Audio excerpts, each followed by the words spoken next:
वैसे तो उत्तर प्रदेश के सोनभद्र जिले में बसे हजारों साल पुराने इस विजयगढ़ किले का इतिहास महाभारत काल से जुड़ा हुआ है, लेकिन यह किला चंद्रकांता किला के नाम से ज्यादा जाना जाता है, क्योंकि यहाँ बने रंग महल में एक जमाने में विजयगढ़ की राजकुमारी चंद्रकांता रहा करती थी।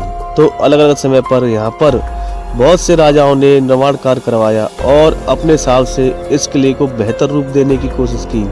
तो तैमूर पर्वतमाला से घिरे हुए इस 400 फीट ऊंचे किले की जगह को किसी जमाने में विजयगिरी नाम से जाना जाता और यहाँ पर एक समय में ऋषि द्वारा तपस्या की जाती थी।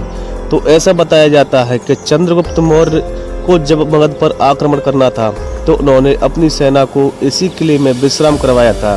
विजयगढ़ से लगभग 280 किलोमीटर की दूरी पर मगध पड़ता है, जो कि मौर्य वंश का साम्राज्य हुआ करता था और वर्तमान में बिहार राज्य में स्थित है। इसके अलावा इस विजयगढ़ के किले पर गुप्त वंश, गुर्जर प्रतिहार वंश, मुगल वंश और अंत में काशी नरेश जैत सिंह का भी राज रहा था।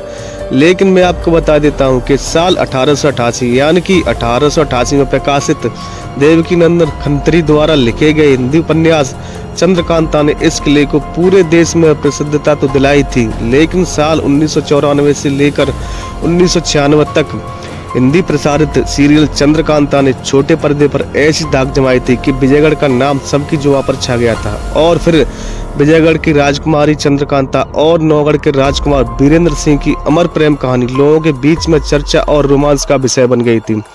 इस किले के अंदर से ही एक गुफा के जरिए नौगढ़ और चुनारगढ़ तक पहुंचने के लिए रास्ता भी बनाया गया था और इन्हीं गुफाओं में खजाना छिपे होने की संभावना भी अक्सर जताई जाती है। तो वीरगाथा, अय्यारों की अनसुनी कहानियां और तिलिस्म के खजाने से भरपूर विजयगढ़ के इस किले के तार आस्था से भी जुड़े हुए हैं। तो एक तरफ यहाँ पर रामसागर तालाब है, जिसकी गहराई के बारे में आज तक कोई भी पता नहीं लगा पाया है और भीषण गर्मी में भी इसमें से कभी भी पानी नहीं सूखता है।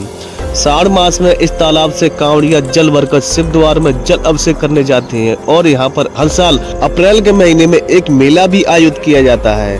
और दूसरी तरफ अगर हम देखेंगे तो मुस्लिम समुदाय के लोग यहाँ पर स्थित मिराल साहब बाबा की मजार पर दूर दूर से चादर चढ़ाने आते हैं। तो विजयगढ़ के इस किले को गंगा जमुनी तहजीब के प्रमाण के रूप से भी देखा जा सकता है। नमस्कार दोस्तों, मैं हूँ राजकुमार और आज आपको लेकर जाने वाला हूँ हजारों साल पुराने तिलिस्म के खजाने से भरपूर और आस्था, रहस्य और रोमांस के संगम स्थल विजयगढ़ के किले पर, और इससे जुड़ा सारा इतिहास और जानकारी मैं आपको इस वीडियो में देने वाला हूँ।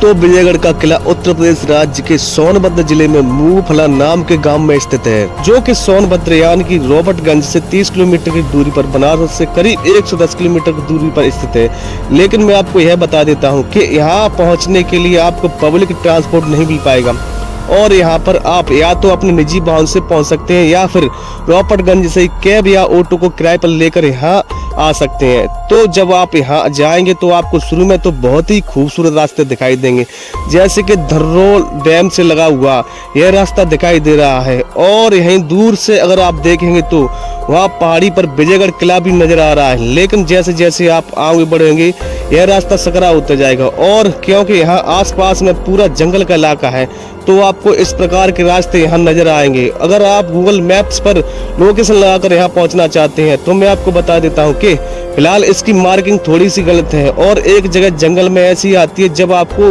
मैप से यह बताएगा कि आप अपनी डेस्टिनेशन पर पहुंच गए हैं। लेकिन आप बिना घबराए आगे चलते रहिए और थोड़ी देर में आपको विजयगढ़ की सीढ़ियों के पास पहुंच जाओगे। तो मैं आपको यह बता देता हूं कि इस किले पर जाने के लिए 400 फुट की खड़ी चढ़ाई है। तो अगर आप बुजुर्ग या बच्चों के साथ यहाँ जाएंगे तो साथ आपको काफी तकलीफ हो सकती है, लेकिन फिर भी अगर आप उनके साथ आप यहाँ जाना चाहते हो तो सुबह के समय में जितना जल्दी हो सके आप यहाँ पहुँच जाए, जिससे कि आप के पास पर्याप्त समय रहे और आप आसानी से ऊपर चढ़कर इस किले को पूरी तरीके से घूम सके। वैसे तो साधारण तौर पर इस किले को घूमने के लिए बहुत ही कम लोग आते हैं, लेकिन फिर भी आपको मैं यही कहूँगा कि इस किले को घूमना किसी एडवेंचर से कम नहीं है। तो जब आप यहाँ पर चढ़ना शुरू करेंगे तो भले ही आपको थोड़ी थकावट महसूस होगी, लेकिन यहाँ की खूबसूरत नज़ारों को देखते ही देखते आपकी थकावट कब मिट जाएगी आपको पता भी नहीं चलेगा।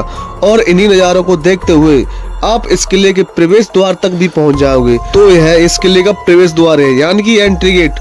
और यहाँ ऐसा ही एक और प्रवेश द्वार है किले के दूसरे छोर पर भी बना हुआ है, जो मैं आपको थोड़ी देर में दिखाऊंगा। तो दोनों दरवाजों से किसी भी दरवाजे का इस्तेमाल कर कर आप इस किले के प्रवेश द्वार तक पहुंच सकते हैं। तो आइए मैं आपको किले के अंदर लेकर चलता हूं और इससे जुड़ी सारी जानकारियां आपको देना चाहता हूं।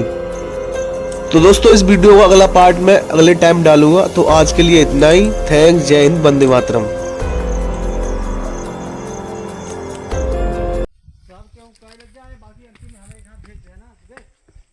सबके मोबाइल पे चल जाए। हम रही मोबाइल से हम नहीं जाए।